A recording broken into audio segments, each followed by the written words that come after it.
Robin and Superboy must fight for their very lives if they ever hope to return to Earth and save it from the evil Rex Luthor. All this and more in the pages of Adventures of the Super Sons, issue number 8 and number 9. Alrighty then, so picking up from where the last issue left off, our young heroes are still trapped behind intergalactic bars in Takron-Galtos, a deadly space prison made even more deadly now that Rex Luthor has managed to turn almost the entirety of the prison population against our heroes, giving them brand new costumes and powers based off Earth supervillains. So I guess you can add metric truckloads of copyright infringement onto this kid's ever-growing list of offenses, am I right? Luckily, our heroes don't have to go it alone in this fight. They're joined by Al-X, a Green Lantern cadet in training stationed to the prison colony, as well as Joker Jr., a former member of Rex's own gang who had since turned against them to help work with the Super Sons, who he then swiftly betrayed to try and get that much further away from Rex. It's because of that Superboy doesn't trust him. JJ does, however, give an impassioned speech saying that what he did was wrong and how he swears he won't do it again. Now, what's exactly the plan to get out of here? Well, it seems that there are a bunch of teleporters on the other side of the prison. They're called vroom tubes, get it? Like boom tubes, and if they're able to fight their way past all of the villains and get in there, they can be teleported to a nearby resort planet. Of course, getting there is going to be the biggest hurdle of all. Rex Luthor just doesn't control a gang anymore, he controls a full-on injustice army, but if the heroes want to meet him off at the pass and save Earth, they're gonna have to get creative. Luckily, there's a lot of supervillain costumes floating around the prison right now, and they figure they might as well pull off an old Trojan horse routine by stealing the costumes off the back of Catman and Tarantula. And also, might I say, as a fan of Secret 6, I love this version of Catman is the old version and not the newer version from not that long ago. Rex and the gang might be evil, but never let it be said that they are not men of excellent taste. Speaking of Rex, it's around this point that he kills the wardens of the prison and assumes complete control. He also manages to see through this disguise, knowing full well that no villain would ever turn against him. Knowing that they're caught and that the needs of the many outweigh the needs of the few, it's right around here that Joker Jr. decides to make the ultimate push to redeem himself by sacrificing his very life to Rex so the rest of the team can escape. And escape they certainly do, only this resort planet isn't all palm trees and little drinks with umbrellas in it. Oh no.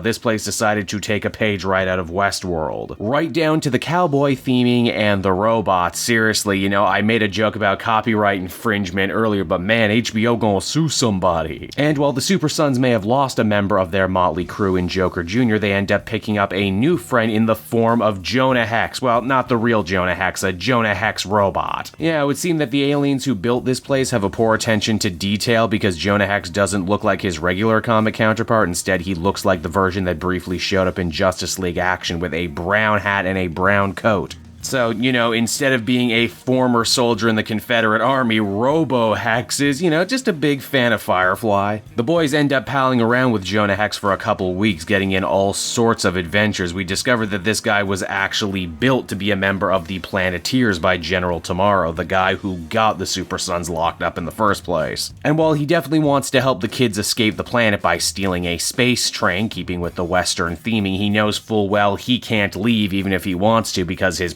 programming tells him to basically sit around until Tomorrow needs him. And in a stroke of pure luck, or coincidence depending on how you look at it, Al-X, the Green Lantern cadet, studied robotics at school, and as such he's able to reprogram Jonah. That means he's actually able to swoop on in and help our team when it matters most and join them on their next adventure, wherever that might take them as the comic comes to a close. And so those Adventures of the Super Sons, issue number 8 and number 9, everybody. And while I'm still really enjoying this series, I would be lying if I said these two issues didn't feel probably the most filler-ish. I can respect what the series is trying to do, giving each individual issue its own particular flavor and flair, but I think we go so quickly between the alien prison stuff and the space western stuff that we get a little bit of tonal whiplash. Yeah, John and Damian are such good, well-rounded characters, you can pretty much drop them in any situation you want and have them work, but I feel that there's a lot of material that wasn't mined, mainly because we're just marking time until we can get to the final few issues of this 12-issue maxi series for the big important stuff to happen. These weren't particularly bad, but they weren't my favorite either, and I'm hoping this series really kicks hard to the finish line. Ultimately, I would give these two together a 7 out of 10.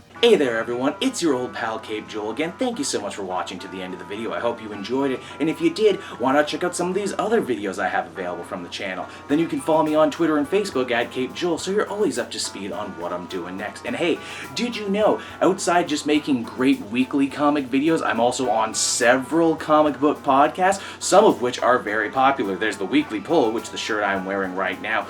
That one goes every other Tuesday. Then there's the Elseworlds Exchange over on the Comic Pop channel. That's every Wednesday around 3 to 5, give or take. And then how could I possibly forget the Comic Multiverse, the show hosted by myself and Matt of Fortress of Solitude. That one goes live on this channel every Wednesday at 8, and also SoundCloud and iTunes later on. Be sure to check out and subscribe to those if you haven't already. I assure you, you won't be mistaken.